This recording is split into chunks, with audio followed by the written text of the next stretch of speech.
My name is Yuliya Komarova. I have been at Fordham University for 10 years. I'm an associate professor of marketing here. I teach a number of marketing courses here at Fordham, including integrated marketing communications, where students learn how to develop and implement brand promotion strategies using multiple media channels, multiple vehicles. Apart from teaching, my research focuses on better understanding consumer decision making.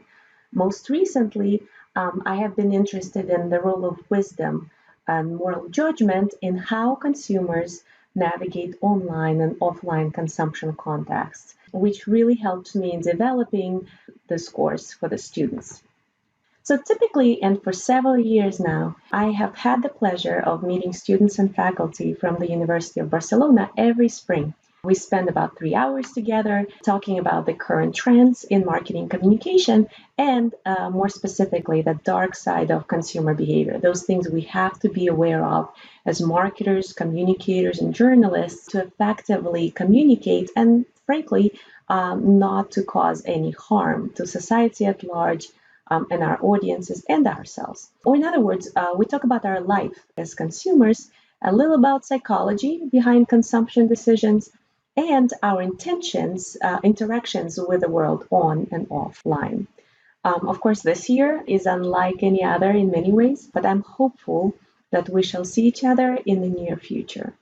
So, today, I just wanted to give you a little preview of our discussion and some hands on case study that we do during our 3 hours together. We usually begin with a quick association test for a warm up. In branding, this is often used to better understand how consumers view our brands or our customers' brands now and over time. In our warm up, we practice not on particular brand, but on marketing as a function. So I ask, what are the first ideas, concepts, and thoughts that come to mind when you hear the word marketing? Don't overthink it, just speak up what comes to you first. So students typically quickly come back to me with things like selling, promotion, advertising, positioning, strategy, and so on. Since this group is generally very aware of the value marketing and marketing communication brings to brands, we quickly construct an association map. So perhaps things like positive and creative value and improved well-being and so on. So that way I know I'm preaching to the choir and we all know where we're coming from and how marketing communication and marketing connect to brands and bring value to brands. So typically, what would a student that is a part of the seminar expect as a takeaway? So we talk about what is the current environment for brand communication, how things are changing, what are some of the opportunities and threats to us as communicators about the brands and of the brands. What can we learn from psychology to understand how consumers make decisions on and offline?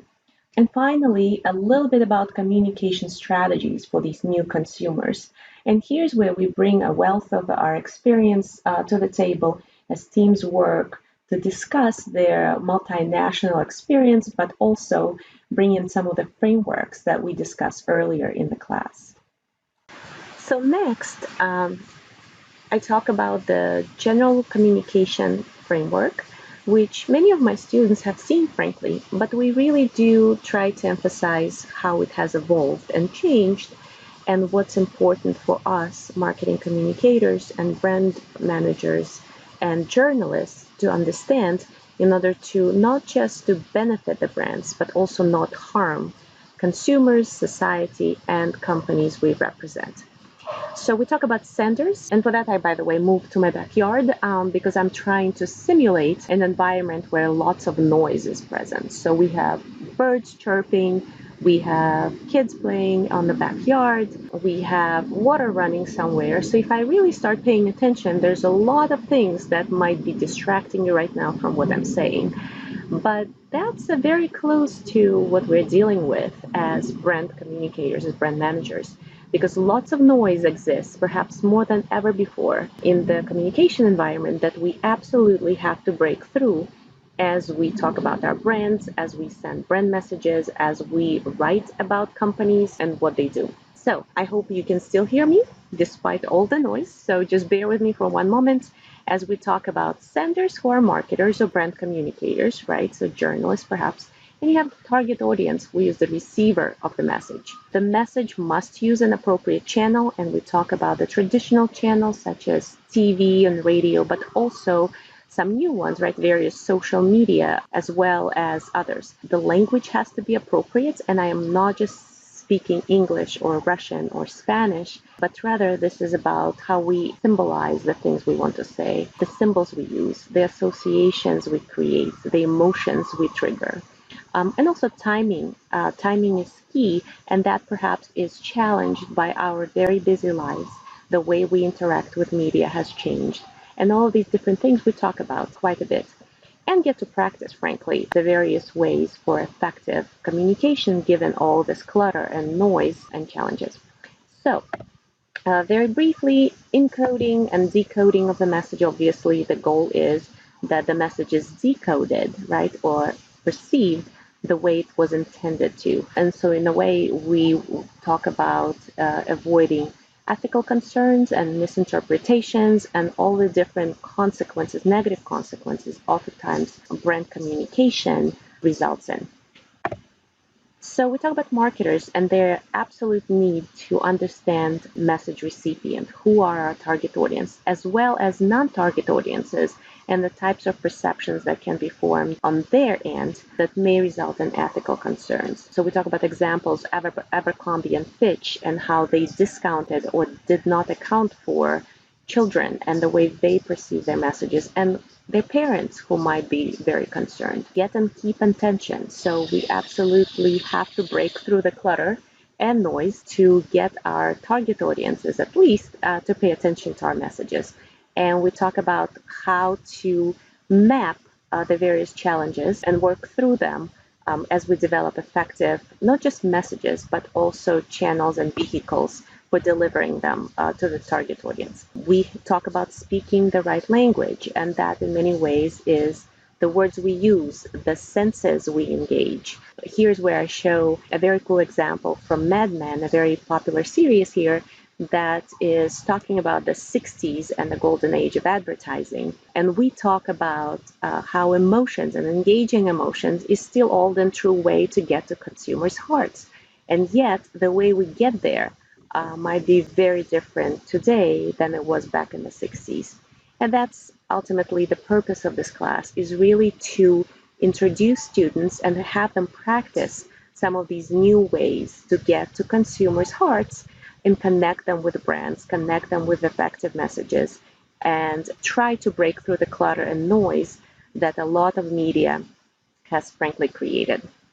So as far as the target audience is concerned, the receiver or your target audience has to have the right expectations. So McDonald's promises our happiness, but we have to have the right expectations for what McDonald's can and cannot do. So over-promising brands typically run themselves into a rut by promising too much more than they can ever deliver. But we have to excite consumers, right? So we talk about this, paying attention. So we absolutely must make sure that the target audience pays enough attention to our message to effectively process it and attend to it.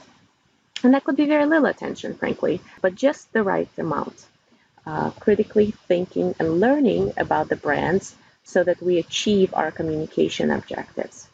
So perhaps most important here is this back loop, the reverse communication, if you will. And that is relatively new to where brands that want to be successful in the current environment absolutely must actively learn about what is being said about them on social media and otherwise by way of social listening. Some of it is mechanical and happens through the help of software. Some of it is actually physical social media folks who are paying attention, tracking hashtags, tracking conversations and platforms online to effectively understand what is being said about the brands and their competitors. So we talked about 2 more hours going back and forth. We cover lots of ground. Generally, we respond to the 3 questions that I pose at the beginning of this class. We talk about what is the current environment for brand communication.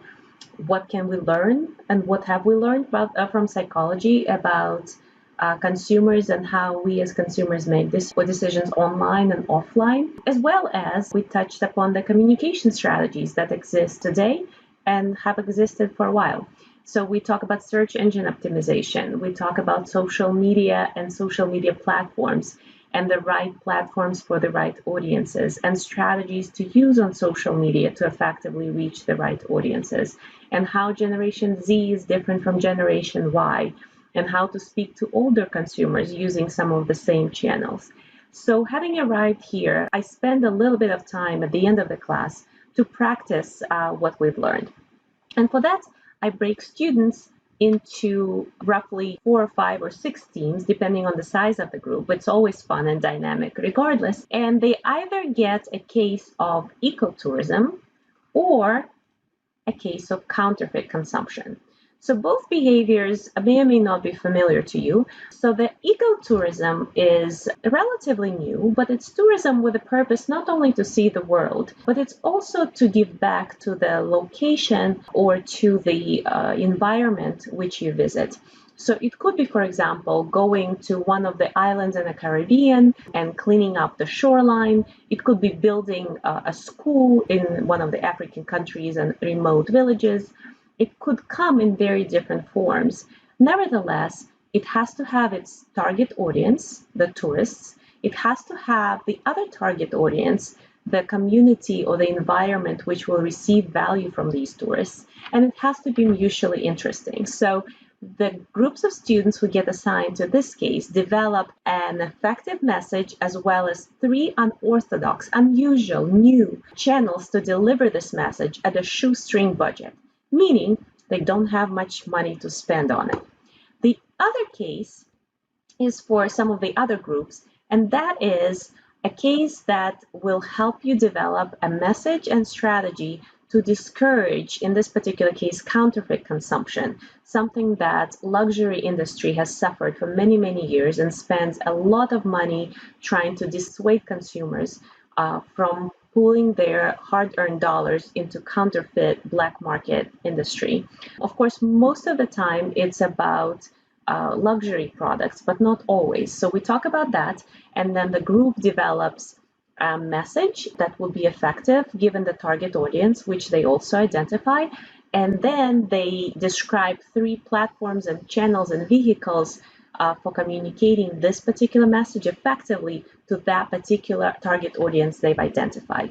So we end up having a great discussion, and they come up with great ideas. And then I give them some of the examples for how similar messages and similar challenges have been tackled by media firms, ad agencies, and whatnot in the recent past. So at this point, we conclude our class. Usually, we want to spend more time together. We want to talk together. I connect to all of the students who wish via LinkedIn. We stay in touch, and I hope to meet many and many more students from the University of Barcelona in the near future. See you soon. Stay well.